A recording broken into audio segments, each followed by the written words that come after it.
Ako karon sa Kaputian, nag-beach, while nga nagpa-relax, din ako gibuhat diri, din nakapasama ko aning Romans 8:11.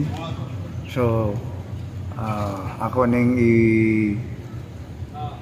i-expound ko unsa gyud Romans 8:11. Ingon siya diri. And if the spirit of him who raised Jesus from the dead is living in you, he who raised Christ from the dead will also give life to your mortal bodies because of his spirit who lives in you. Katong during the time nga si Jesus na banhaw, ang Espiritu sa Diyos naaman to saya. Kaya during the time sa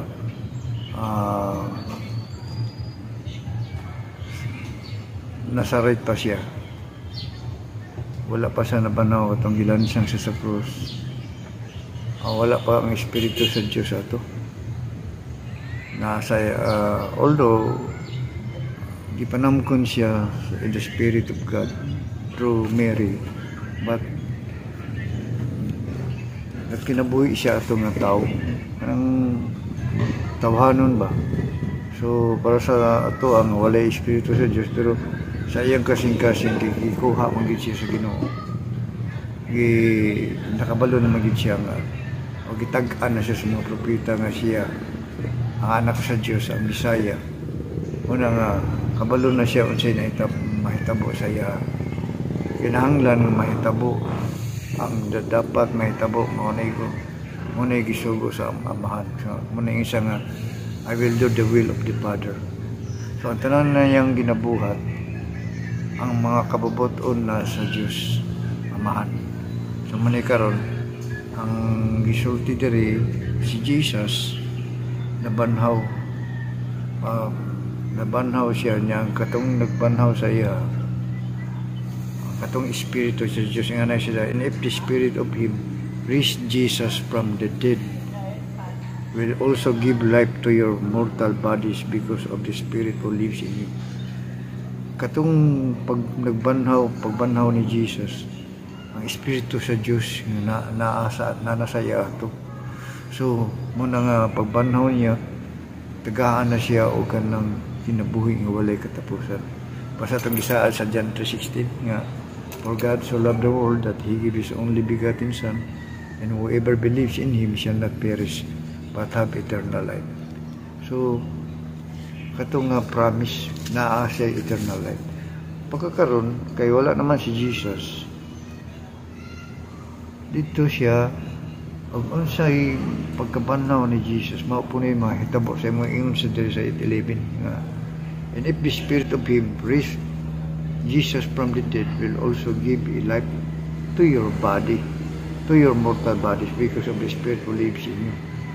Kung gidawat nimo si Kristo nga personal imong maluluwas o Ginoo sa imong kinabuhi, ipasaylo na ka o ikaw mismo po naana po kay Espiritu sa Diyos na nagpuyo sa imo. Mao natin sa Colossians 1:26-27 nga ang si Kristo naa kanin. Ug sa 1 Corinthians 3:16 ingon dito nga, do you not know that you are the temple of God and the Spirit of God lives in you? So mo ni ambot pasabot diri sa Romans 11, sa Romans 8:11 nga ang imong mortal bodies mo ni gipasabot sa Romans 8:11 nga, if the Spirit of him raised Jesus from the dead will also give life to your mortal bodies because of the Spirit who lives in you. So muna sa guys, kung ikaw naa ka sa Ginoo, naa po kay kinabuhi nga walay katapusan. Although nagkinabuhi ka nga rin, pero ang imong pagkinabuhi na ni Kristo. Muna yung lahi na kanining kaliputana. Although naa ka nining kaliputana, pero dili ka nining kaliputana because gitawag mga anak sa Diyos. Kaya anak naman ka sa Diyos, ang imong kinabuhi ni Kristo. karon pa lang daan maski na kanimong body of sin ni na siya subject ni siya for judgment, pero ang imong espiritu nga nasa imo balik na padulong na dito sa Dios. Muna siya nga muna mo rise up kay mo banhaw nimo pagabot sa panahon nga pagabot sa pagbalik sa Ginoo, banhawon ka katong mga nangamatay nga namotiy banhawon, ug ikaw nga buhi pa nga pagbalik ni Jesus buhi pa ka, banhawon ka. So muna siya guys, ngayon ang Romans 8:11 nga si Jesucristo maoy ug unsay iyang espiritu mao po ni imong espiritu, ug ibanaw siya banhawon po ka muna nga naa kay kinabuhi nga wala katapusan. Kasi si Jesus Christ dili naman tong mamatay, ikaw po pag-abot sa panahon dili na po ka mamatay. Kaya yung mga dito nga sa Romans 16:3, for the wages of sin is death and the gift of God is eternal life. Ang gasa sa Diyos kinabuhi nga walay katapusan, ug ikaw naa kay imo manggidawat sa Ginoong Kristo. Mao na ang katong sa John 3:16 nga ang bituo mo dawat niya dili malaglag ug makabaton hinuno kinabuhi nga walay katapusan. Mao na guys nga ikaw makabaton ka o kinabuhi nga walay katapusan. Dili lang makabaton, nakabaton ka na sa kinabuhi nga walay katapusan. Maski naana ka ining sinful nga kinabuhi nga dimension, pero ang imong pagkinabuhi na nasa langit, na nasa dimension sa Ginoo. Mo na mo tana ka once nga mo gusto ka mosulod sa langit, kinahanglan mo ampo ka. Mo to ingon ni Jesus, kinahanglan ka mo ampo kay para ang fellowship nimo sa Ginoo magsigi.